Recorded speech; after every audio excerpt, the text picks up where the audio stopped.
guys? Hope you're doing good. This is Ben here, coming at you again from Bangkok, Thailand. And I've actually got a week left here. And this may sound funny if you're working some shit job that you hate, but I'm actually really looking forward to working again. You know, as a guy, I actually think that not having a job for a sustained period of time, I actually think it's kind of corrosive. Like, maybe it's corrosive to your psyche. I actually think we need, especially me, I really need a consistent routine. One of the happiest times in my life was when I was working at a warehouse in Australia. I would go I'd work there for 8 hours. I'd go to jiu-jitsu and then I'd read a little bit at the end of the day. And my life was so simple and so straightforward, but so productive. And I felt like I was making some real great strides. And I actually think, I didn't know this when I was young, but I actually think having a job or having a vocation, having something which pays you financially, for me, I actually think having a job isn't so bad as long as it's a means to an end and you're not just stuck working some odd jobs until you're fucking 45 or older. But yeah, I'm actually looking forward to getting a warehouse job again and just fucking saving up some cheddar cheese. I'm actually thinking about getting a rhinoplasty next year. I have got a big fucking hooter.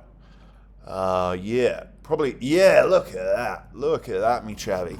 But yeah, no, I reckon I'm gonna get a rhinoplasty next year in Thailand for 100,000 baht, which is like 2,200 pounds.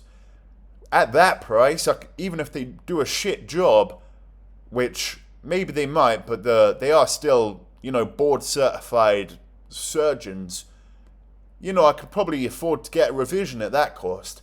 And I actually don't even want them to make it really small. I just want them to fucking get rid of the hump, make it a bit less bulbous. But yeah, even if they fuck it up, I can just get a revision. But to be honest, I don't really see how they could make it much worse than it is right now. I used to have a load of friends who would fucking say the nastiest shit about my big nose. Such horrible shit. And they'd just say, oh, it's just banter. It's just banter. It's just not banter though, is it? You mean that shit, you sick cunt. But whatever. Yeah, no, today I just wanted to make a video about how bad social media is for our generation and why it's fucking us all up and why it's probably wise if we just put this shit on the back burner. Now, one of the worst times in my life was 2020 when I was 20 years old. I thought that was going to be the start of a fucking revolution. I thought, I'm 20 years old now, no longer a teen. It's time to grow the fuck up and start working really hard, get in amazing shape. I'm going to do all this shit. And then we went into the fucking scamdemic and couldn't do shit. All the other people in the UK were saying, oh, the pubs are closed. Our drinking culture is a fucking joke in the UK. If you thought that, fair enough, if you're a pisshead, you're a pisshead. But I was thinking, I can't wait for them to fucking open the gyms up again. They're taking our liberty. Our freedom's gone down the fucking pan. And at that time, I was actually going through, because I had such a fucking influx of free time all of a sudden, I was going through disgusting, unwanted, intrusive thoughts about content. If you've ever had it before, I wouldn't say I had OCD, but I just got caught in a mental loop. The shit that these fucking intrusive thoughts centers around is shit that you find abhorrent. It could be sleeping with your brother, it could be fucking bestiality, pedophilia, some other shit. It's just shit that, and it may sound minor me telling it to you right now, but when you're caught in a mental loop and you cannot get a moment's peace, I literally thought I was gonna fucking top myself. I actually was telling myself, if this shit gets worse and I think I'm gonna act on the intrusive thoughts, at least I can just top myself. I wasn't particularly religious at that moment in time. I wouldn't go topping myself because I'm a God-fearing man, but at that time I was absolutely desperate. So yeah, but the reason I mention that is at the time, if you saw my Instagram, you would probably think that before the fucking scamdemic at least, I was living an amazing, action-packed life. And my life was fucking awesome. Because it's not socially expedient to share the bad shit. People don't want to hear it. I don't want to hear other people's negative shit. But what it leads to is a disassociative version. The way you're perceiving things isn't commensurate with reality. If you're at home on a Saturday night because you weren't invited out to fuck all and you didn't come up with any things to do with other people, and you see these people online, the fakery online knows no bounds. It knows no bounds. Like, you see all of these self-help gurus like Hamza, they're such fucking bullshit artists, man.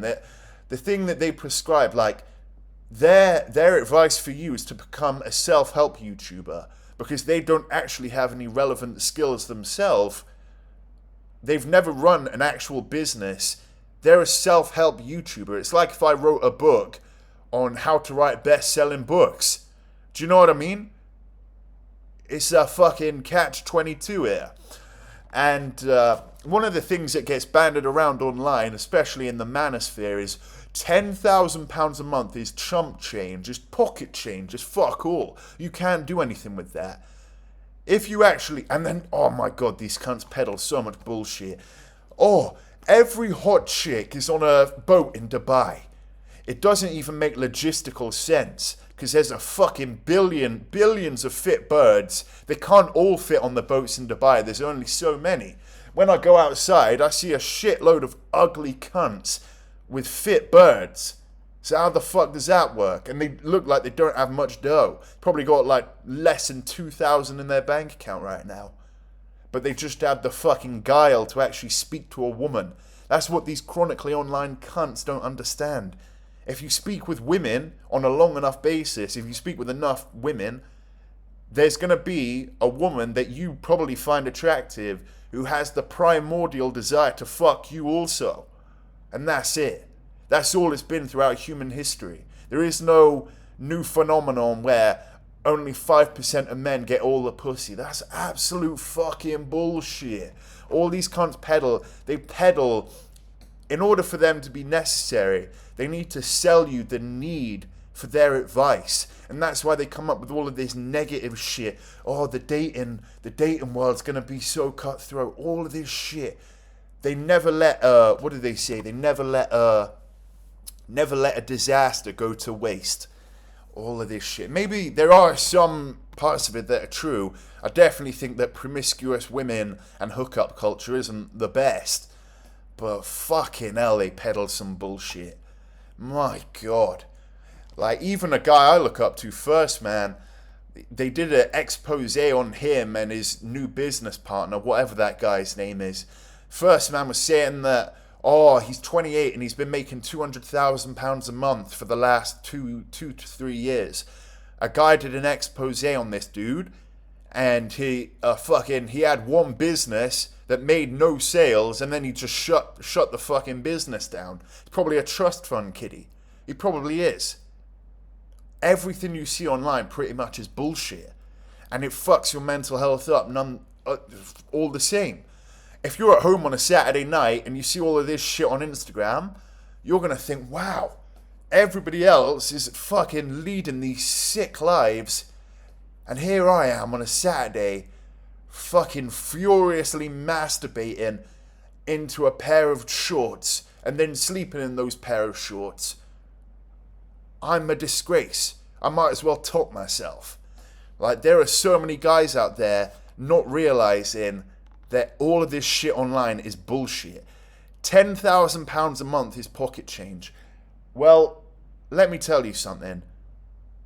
Go outside and speak to people. Speak to people and see how many of them make £10,000 a month? The average wage is 35,000 in the UK, you know, which is a first world country. The Great British Empire, the sun never sets on the Great British Empire. We are a first world country. And the average wage for us is 35,000. So if you're making £5,000 a month, going off what these cunts say online, you're a shit muncher, but you're actually fucking almost double the national average in the UK.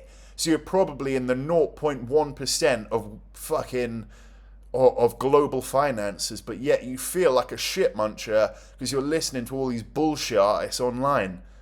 And I just think all this social media, all this YouTube, all this fucking schlock, it contributes to a voice of doom in your head. You look at people like Mike Philosartis. I feel so bad for that guy. I actually think, I saw some of the other shows he went on, and he seemed like obviously I didn't know the guy, but he seemed like a decent bloke. And if you saw his Instagram, you'd probably think, wow, he's probably fucking a woman tonight. He's probably got a woman sat on his face. He's probably fucking counting all his money. And then you find out that he was in debt. And he literally, that's what I heard, is that he topped himself because of the debt. Rest in peace, seriously. That guy looked like a Greek god. And I thought he was a millionaire. And he had this sick life. But, you know, the impressions you get from an online profile are not commensurate with reality a lot of the time. And a lot of the people who say that they're making all of this money online, even Iman Gadzi, I saw an expose on him, and he had a rich daddy. A rich daddy who basically bankrolled his whole shit. And he came up with an alibi that he had to read 1 million books to take care of his mum. It's all bullshit. Everything these cunts say is bullshit. So, just pay it. Obviously, I'm not saying not to be ambitious, but just take what these cunts say with a pinch of salt. And if you feel like you're behind in life because you're making £3,000 a month, I can promise you you're not. Especially if you've avoided the major pitfalls in life as a man.